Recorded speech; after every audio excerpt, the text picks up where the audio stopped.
అలా వెంకటేశ్వర స్వామి వారికి రాత్రి దండలు ఒకలా వేస్తే తెల్లవారేటప్పటికి ఒకలా మారిపోయేవి. ఎవరు చేస్తున్నారని ఒక రోజున అనుమానం వచ్చి ఒక మహంత్ గుదిలో నక్కి పడుకున్నాడు చూద్దామని. అర్ధరాత్రి అయ్యేటప్పటికీ అయ్యవారి పాలపీఠం దగ్గర రాయి తొలగి తేజోరూపంలో తరిగొండ వెంగమాంబ గారు వచ్చి హారాలు సరిచేస్తుంటే చూసి మూర్చిపోయాడు. ఇప్పటికీ తేజోరూపులై ఆనందనిలయంలోకి వెళ్ళి ఈశ్వరుణ్ణి సేవిస్తారు. బ్రహ్మగారు, చతుర్ముఖ బ్రహ్మగారు ప్రతిరోజు వెంకటేశ్వర స్వామి వారి పాదాలు కడిగి ఆ పాత్ర అక్కడ ఉంచుతారు. అందుకే రాత్రి నీటి చెంబు ఉంచి తలుపులేస్తారు. ఆ శేషాన్ని సుప్రభాతానికి వెళ్ళిన వాళ్ళకి దర్శనమిస్తారు. అంతటి మహానుభావుడు వెంకటరమణుడు. వెంకటరమణుడంటే వెంకటరమణుడే. ఒకరా ఇద్దరా, ఎంతమందితో అనుబంధం.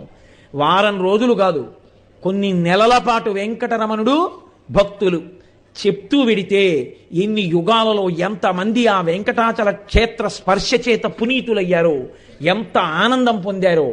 ఇప్పటికీ నేను మీకు ఒక యథార్థం చెప్తున్నాను.